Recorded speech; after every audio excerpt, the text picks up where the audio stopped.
mewakili ilmu psikologi di luar sana.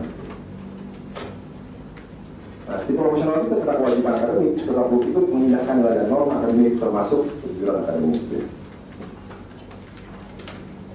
Juga mahasiswa sebagai calon akademikus maupun sebagai calon profesional itu memiliki kejujuran akademik.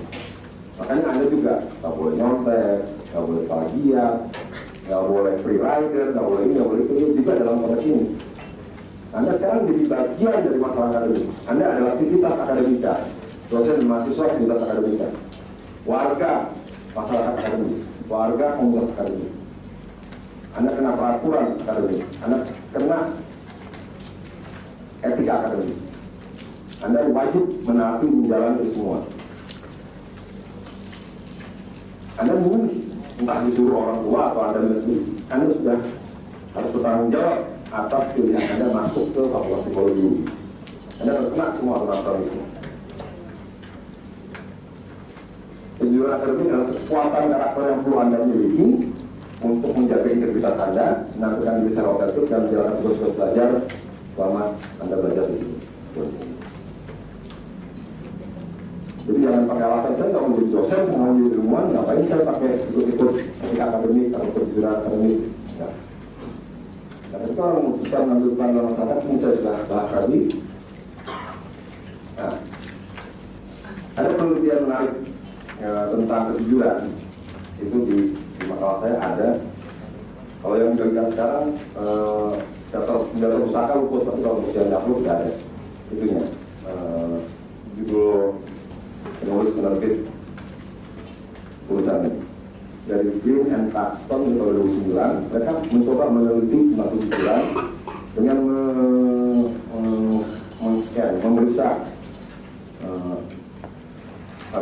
jaringan saraf di bagian-bagian yang terkait dengan kejujuran.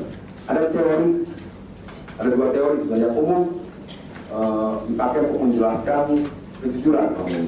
Yang satu teori kehendak atau hipotesis kehendak yang mengatakan bahwa orang jujur itu karena kehendaknya kuat, karena dia bisa dengan kehendaknya mengatasi godaan. Ada godaan dia cek, ini gak penting, atau saya kuat, dia bentuk enak tapi itu merugikan. Jadi prosesnya sadar, seolah orang jujur itu karena dia secara sadar mengolah informasi sedemikian rupa dan kemudian ambil keputusan saya jujur. Kalau yang gak kuat kehendaknya, yang lemah, gak jujur. Itu teori lain, hipotesis karunia atau berkah, grace share, ini juga terjemahan dalam bahasa Indonesia apa? Rahmat, Arab. Tapi dia bilang bahwa orang jujur itu karena absennya godaan. Absen godaan itu bukan berarti ada godaan di sekitar kita, tapi hal-hal yang dianggap godaan, hal-hal yang dianggap menggugah rangsang orang lain, orang banyak kan, buat orang yang jujur ini nggak bisa menggugahnya, jauh itu tidak berurusan dengan yang memang mau dicapai. Jadi orang ini dari awal dibiasakan untuk menghindari godaan, untuk teori ini, menurut teori ini. Jadi otomatis seperti orang nyetir, awalnya dibiasakan biasa lama-lama nyetir sendiri aja, nggak perlu ditimbang-timbang mau injak rem atau gas, langsung jalan kayak orang renang juga. Tapi itu berarti mengukur latihan. Nah, kemudian dicek. Harusnya kalau yang benar itu adalah teori kehendak tadi, dan orang jujur itu orang-orang pelaku jujur itu tampil secara sadari, maka di dalam susunan saraf ini bagian-bagian neuron yang mengurusi kontrol sadar itu aktif pada saat orang jujur. Dan sebaliknya mungkin kalau ada jujur itu. Nah, ternyata begitu diteliti, orang-orang yang terus-menerus jujur, bagian kontrolnya tidak aktif malah. Jadinya malah dia bekerja seperti otomatis, bagian yang otomatis yang bekerja. Jadi orang itu jangan terlalu sombong mengatakan, saya bisa kontrol kok, nanti ketemu godaan, bisa saya bisa, seorang ini kuat kok, masuk godaan sana berarti. Jangan sembrono. Dari penelitian menunjukkan bahwa orang cenderung sekali dua kali gagal juga mempertahankan kejujuran. Sepandai-pandainya tupai melompat, bisa jatuh juga. Itu patah lama ternyata sesuai dengan temuan Green dan Paxton tadi. Nah, kalau kita lihat implikasinya, orang jujur itu orang yang memang terlatih, dibiasakan dari dulu, dari jauh-jauh hari untuk jujur. Nah, Anda juga, mungkin Anda sudah terlatih jujur, tapi kami juga memastikan supaya Anda jujur. Dari sekarang Anda sudah diingatkan, sudah dibekali, sudah dibuka untuk jujur. Mudah-mudahan sampai nanti lulus, kejujuran itu terbentuk kuat dan bertahan lama, sampai selama-lamanya. Sejak awal, kuliah umum ini adalah salah satu usaha untuk membuat Anda supaya bisa mempertahankan kejujuran, membentuk, mengembangkan. Saya kira Anda jujur lah, wajah-wajahnya kelihatan jujur. Oke. Nah, yang penting kan dalam kehidupan akademik dan sebenarnya juga dalam kehidupan dalam kehidupan umum, bukan hanya sekedar menjalankan kewajiban untuk jujur, tetapi lebih jauh dari itu Anda juga harus mencintai kejujuran, menghasrati, mendamba kejujuran. Gimana caranya mendamba? Nanti juga mencintai belajar, mendamba belajar. Kalau nggak belajar, katanya, liburnya kelamaan, belajarnya kapan nih? Enggak gitu juga ya, makanya belajar itu bisa apa saja gitu. Saya suka gitu kalau kelamaan, ngobrol nggak jelas, saya cuma belajar nih. Banyak kan nggak main gitu. Oke, jadi nah sekarang kemudian usaha-usaha untuk memfasilitasi, mempromosikan itu sebenarnya kalau saya nggak mau urai itu panjang-panjang di sini karena itu rinci. Tapi saya kemukakan bahwa kita perlu prinsip integritas akademik, prinsip untuk menegakkan kejujuran akademik, dan kita perlu sebenarnya semacam kode kehormatan, kode etik untuk mahasiswa, untuk dosen, untuk alumni juga. Ini singkat aja, nanti Anda bisa lihat di makalahnya untuk rinciannya.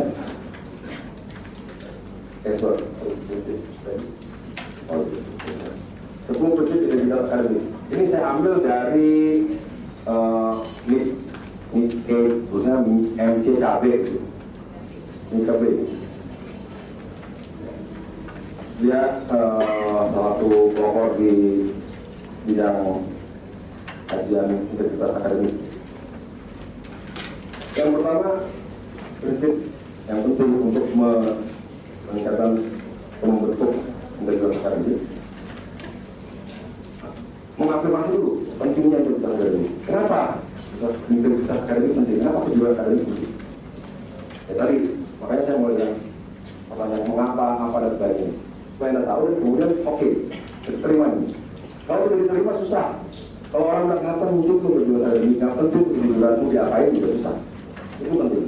Kemudian kecintaan pada pembelajaran, mencintai belajar, itu penting juga. Kalau Anda nggak suka belajar, nggak suka belajar, susah. Dan ngapain lo di sini? Mau ngapain di sini? Dulu untuk fakultas, untuk dosen memperlakukan mahasiswa sebagai tujuan pada dirinya sendiri. Anda juga harus memperlakukan diri Anda sebagai tujuan. Anda belajar, Anda bukan untuk orang tua Anda, bukan untuk teman Anda, pacar Anda. Banyak juga yang ambil promosi poli karena pacarnya ambil. Di sini malah putus, banyak yang lain di sini malah lalu mempermasalahkan lingkungan saling percaya dalam kelas. Kita saling percaya, meskipun kita mengusahakan tidak rupa tidak ada kesempatan untuk curang, tapi kita saling percaya. Tetap dosen dan Anda juga mahasiswa menjaga supaya tidak ada kemungkinan atau supaya kemungkinan atau kesempatan curang kecil. Tapi kita harus menggunakan percaya. Menurut mahasiswa memiliki tanggung jawab atas integritas akademik. Anda bertanggung jawab atas integritas saya, ya, integritas teman Anda. Nah, arti kalau Anda membiarkan saya melakukan kecurangan atau teman Anda curang, Anda juga bertanggung jawab. Efeknya juga ke masyarakat akademik keseluruhan. Memperjelas apa yang diharapkan oleh mahasiswa, jadi kita harus jelaskan apa yang Anda harus lakukan. Anda diharapkan untuk mengerjakan apa. Anda juga harus tanya pada kami apa sih yang dimau saat kita kuliah gitu. mengembangkan asesmen atau penilaian yang adil dan relevan. Semua orang diperlakukan sama dan yang dinilai relevan dengan tujuan. Kalau nggak relevan susah. Mengurangi kesempatan untuk terlibat dalam tidak jujur akademik, menentang dan menindak keras tidak jujur akademik ketika itu terjadi. Meskipun kita fokusnya selalu ke promosikan integritas akademik, kita tidak berpikir didominasi oleh keinginan untuk yang sampai curang, yang sampai curang, yang sampai curang, itu capek. Tapi bagaimana orang-orang supaya punya integritas akademik, jujur, bagaimana mereka jujur, itu yang kita pikirkan. Kemudian membantu mendefinisikan dan mendukung standar integritas akademik yang melakukan kampus. Mudah-mudahan masih ada opsi terakhir. Kode kehormatan, sebagai kode kehormatan dikerjakan bersama-sama dosen, mahasiswa, fakultas, bareng-bareng sepakati kita itu mau ngapain, apa yang baik buat kita, apa yang harus kita lakukan, apa yang tidak boleh, dan sebagainya kita kerjakan bersama-sama. Kemudian mahasiswa sebagai orang yang sebagai pihak yang paling banyak tentunya jumlah orangnya dan prestasi paling besar. Fakultas dapat memberikan sanksi langsung kalau yang udah jelas aturannya, tapi kalau yang belum jelas harus disidangkan. Kita juga di sini ada di UI apa namanya lupa panjang itu pembedaan pelaku baru dan pelaku berulang gitu. Kalau yang kali-kali mungkin nggak sengaja, kalau yang berulang wah itu udah pasti niat bercurang. Kalau sanksi ringan dan berat dan berlaku bagi semua, juga buat dosen dan mahasiswa. Berat. Nah ini harus sesuai dengan kebijakan aturan budaya kita dalam arti kebiasaan kode itu. Kemudian juga bisa dimodifikasi dalam waktu dan modifikasinya berdasarkan perkembangan terbaru. Dan tadi yang saya bilang, kode kehormatan lebih berorientasi pada promosi integritas akademik daripada fokus pencegahan kejujuran akademik. Karena kita mempromosikan kejujuran akademik sekaligus sebetulnya mencegah. Nah saya kira karena waktunya sudah habis mungkin lewat, sampai sini dulu. Setelah masuk arahnya, setelah ini kita akan jawab. Terima kasih, selamat pagi. Nama saya Dini Damsari. Yang saya ingin tanyakan, dari presentasi dari Bapak Bagus Pakai Kaji menyebutkan bahwa kejujuran itu harus ditanamkan sejak dini dan harus dibiasakan. Dan waktunya sangat lama untuk menanamkan kejujuran itu menjadi suatu kebiasaan. Ada permasalahan anak-anak sekolah yang di sekolah menengah seperti sekolah pertama dan sekolah menengah atas itu banyak sekali mengambil tugas-tugas dari internet dan tidak mencantumkan sumbernya. Dan saya lihat itu guru-guru mereka tidak menyarankan untuk membuat data pustaka dari tugas yang diberikan tersebut. Jadi bagaimana pendapat Bapak mengenai permasalahan ini? Terima kasih. Assalamualaikum warahmatullahi wabarakatuh. Kan kita udah tahu kalau misalkan kayak mencuri contek itu kan sebenarnya jelek. Cuman saya juga pernah dengar. Jadi buat kadang itu juga dipakai buat mengembangkan sesuatu. Jadi misalkan kayak Jepang dulu kan dia kayak Toyota kan dia dulu mengcopy mencuri ide kayak mengambil konsep bikin mobil tuh dari Ford yang Amerika gitu, terus dia kembangin sendiri, terus dia bikinin jadi produk baru Toyota gitu. Apakah yang dia mencuri ide dari si Ford itu bisa dibilang sebagai ketidakjujuran atau kenyataan akademis? Padahal kan sebenarnya itu buat kepentingan orang banyak juga gitu. Terima kasih. Begini, jadi misalnya saya punya satu masalah. Misalnya ada satu dosen yang memberikan tugas kepada saya ketika besoknya mau kumpul, hari ini saya ketemu dengan beliau, kemudian beliau menanyakan apakah tugasnya sudah selesai. Dan karena takut saya hilang kepercayaan dari dosen itu, saya langsung jawab, iya sudah selesai. Dan walau bagaimanapun caranya, besok saya akan berusaha untuk bisa menyelesaikan tugas itu. Setelah saya membaca pengertian dari kejujuran, bahwa kejujuran adalah menampilkan diri sesuai dengan adanya, tidak dibuat-buat dan bertindak secara tulus tanpa ada kepura-puraan. Di situ saya mulai menyadari bahwa tindakan itu salah. Namun pada kalimat selanjutnya dan mengambil tanggung jawab atas perasaan dan tindakan sendiri. Di situ pun saya berpikir bahwa berarti tindakan saya tadi masih ada peluang untuk bisa dikatakan benar karena saya masih bisa menyelesaikan tugas itu. Terima kasih. Assalamualaikum warahmatullahi wabarakatuh. Ya, saya bertanya, jadi biasanya orang yang jujur itu termasuk ke dalam golongan yang minoritas dan orang yang tidak jujur termasuk ke golongan yang mayoritas. Ya, yang saya rasakan seperti itu. Nah, karena minoritas, orang yang jujur itu seringkali mendapat tekanan dari lingkungan dan mereka yang mayoritas. Menurut pendapat Anda, bagaimana cara mereka yang minoritas mengatasi tekanan tersebut? Terima kasih. Yang pertama misalnya saya terkait dengan pembentukan sifat kejujuran ya. Katanya itu butuh waktu lama bukan, tapi kenyataannya sekarang lalu bagaimana dengan kenyataan yang ada sekarang bahwa anak SMA sudah terbiasa mengambil bahan-bahan dari internet, mungkin dari bahan dari sumber lain dan tidak menyebutkan sumber pustakanya, sumber rujukannya. Kalau masalahnya cuma itu gampang. Kalau masalahnya itu tinggal diajarkan saja. Guru mereka biasanya belum mengajarkan, tapi nanti bisa diajarkan. Kalau ambil sumber harus diceritakan sepertinya siapa yang menulis, di mana dimuatnya, halaman berapa dan sebagainya. Bagaimana cara menulisnya diajarkan. Kalau hanya itu sih itu lebih mudah. Masalah pengetahuan. Tapi kalau masalah kebiasaan ya atau sifatnya memang lain, ya itu yang susah.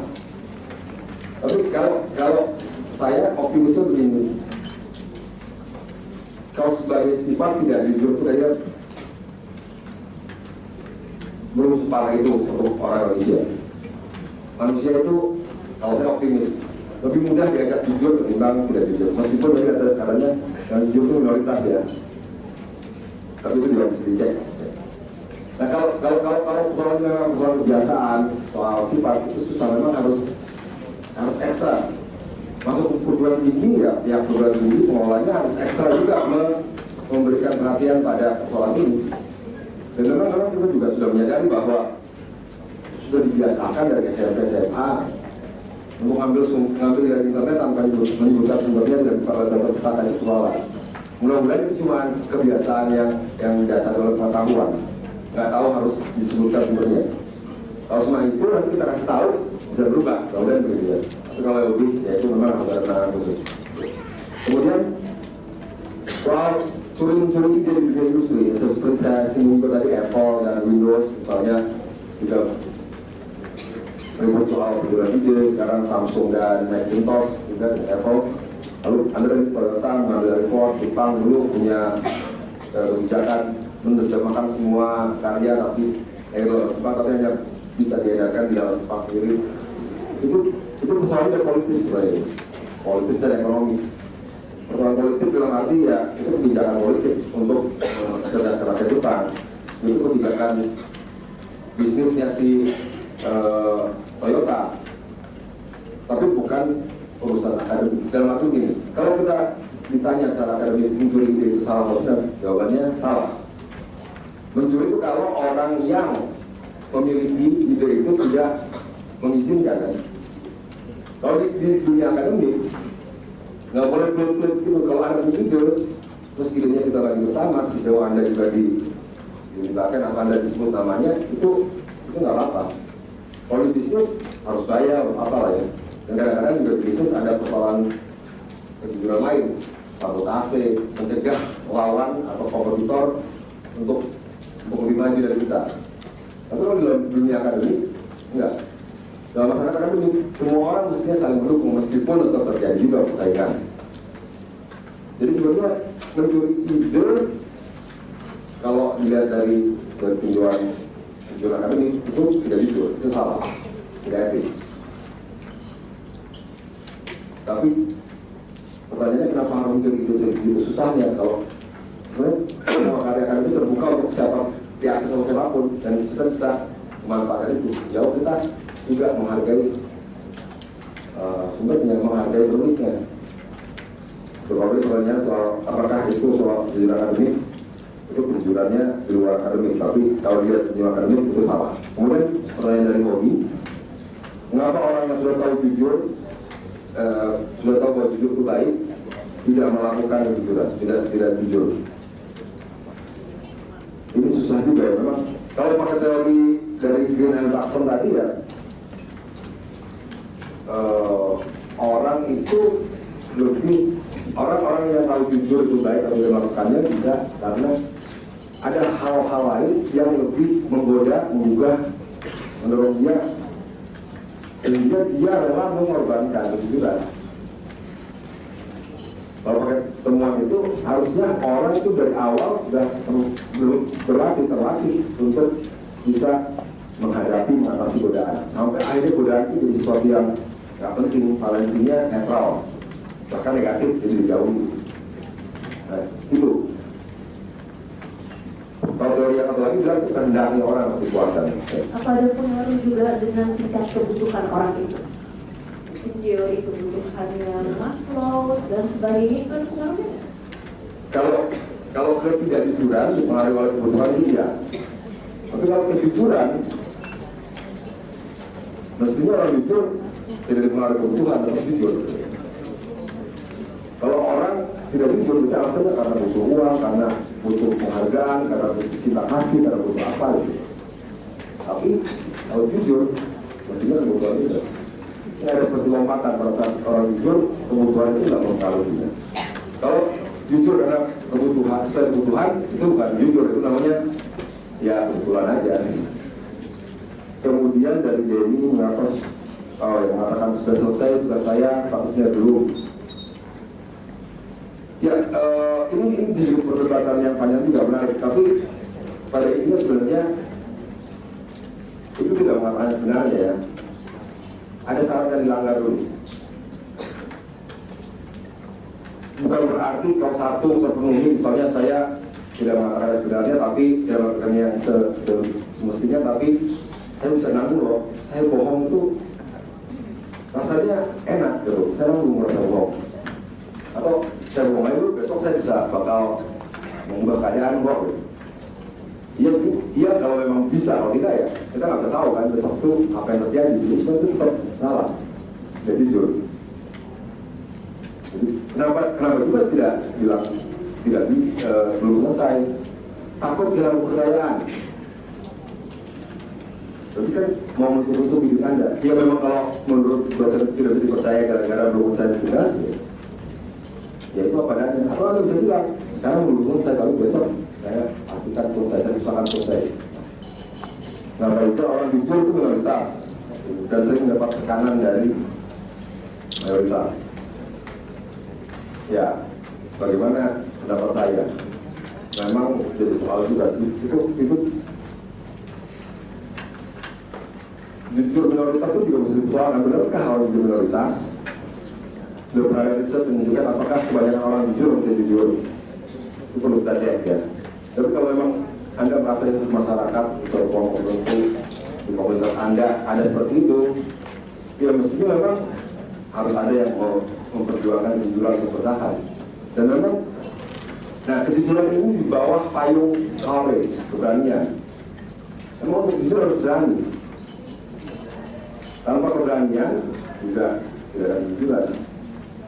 Dalam arti ketika orang diancam, apa yang harus dilakukan? Jujur atau tidak? Anda diancam harus jujur, kalau tidak awas. Ya itu bertahan kalau berani. Tapi memang itu idealnya ya. Nah, memang harus ada lingkungan yang dibangun, didesain sedemikian rupa untuk memfasilitasi kejujuran. Kampus ini mungkin termasuk minoritas karena orang yang kuliah di berbagai beberapa persen, kecil sekali, kurang 10 mungkin di Indonesia. Kemudian minoritas ini bisa mengeluarkan pada mayoritas.